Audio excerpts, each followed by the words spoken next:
And we're working more breaking news, this time out of Washington. On day 16 of the partial U.S. government shutdown, Senate negotiators have apparently reached a tentative deal to raise the debt ceiling. That announcement coming just in the past hour, and we understand that they are open to hold votes today. We can also tell you the stock market surged some 200 points in late morning trading shortly after the news of the agreement hit Wall Street. And again, midnight tonight is the deadline that was set by Treasury Secretary Jack Lew to either raise the debt limit or risk going into default. We do have team coverage this noontime on the impact that it could have in Rhode Island and southeastern Massachusetts. Eyewitness News reporter Sean Daly is going to join us in a minute with details on potential trouble brewing for the Department of Labor and Training.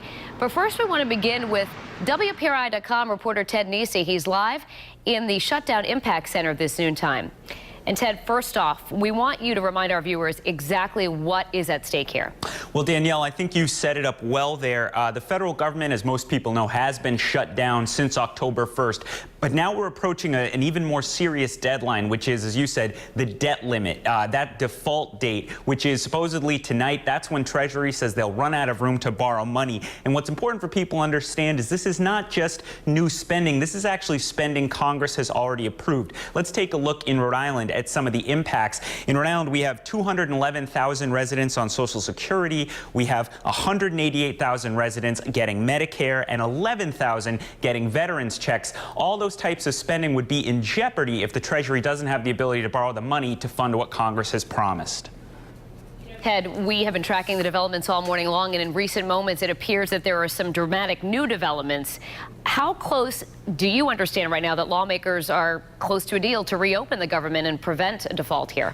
It looks like they're very close, but all the political reporters, we've become a little gun shy about predicting because things have been changing so abruptly. People have to remember the two branches of Congress are divided. The Republicans control the House and the Democrats control the Senate.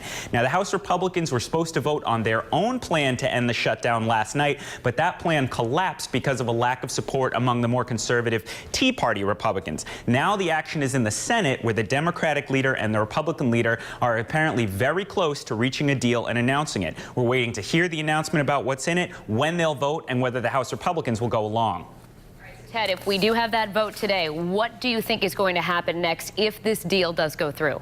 So based on what we're hearing right now, the government would be reopened with enough money to keep it open through the middle of January. The debt ceiling would be raised to prevent default through early February. House Republicans, Senate Democrats would have to meet and reach a budget deal by December. And federal workers who've been furloughed would get back pay for those who haven't been at work in these last few months. But again, we need to see those Senate leaders come out and publicly say this deal has been reached before we can totally hang our hat on it.